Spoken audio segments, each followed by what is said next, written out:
ओम शांति।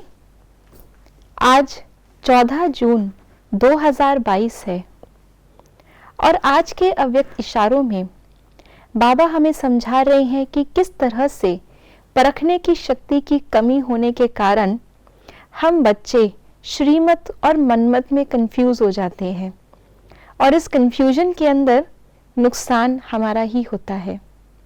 तो आइए जानते हैं आज के बाबा के 14 तारीख के अव्यक्त इशारे।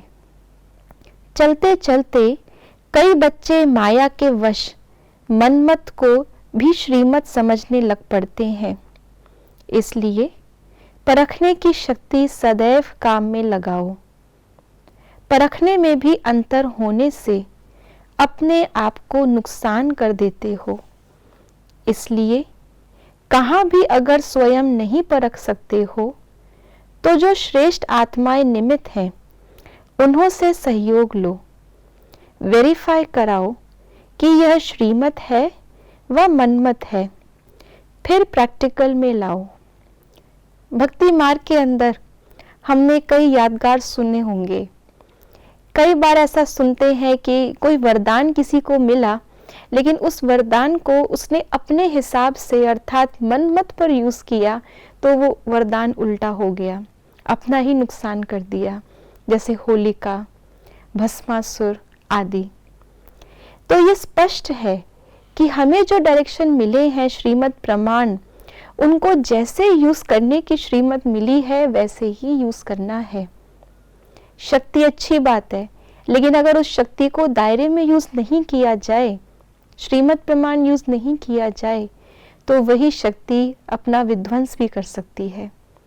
इसलिए सबसे पहली हमको परख पुरुषार्थ में ये चाहिए कि श्रीमत और मनमत में भेद क्या है। इसलिए बाबा ने आज कहा कि यदि हम स्वयं कि कभी कभी बुद्धि की लाइन क्लियर नहीं है, हमको मनमत और श्रीमत में अंतर समझ में नहीं आ रहा, या हम आसपास देख करके किसी से प्रभावित हो रहे हैं, औरों से कंपेयर करते हैं और सोचते हैं इससे तो हम ठीक हैं, तो बाबा ने हमें कहा है कि हमारे पास श्रेष्ठ साधन है निमित्त आत्माएं। जो बात हम अपनी बुद्धि से नहीं समझ पा रहे उसको हम निमित्त आत्माओं से वेरीफाई कराएं।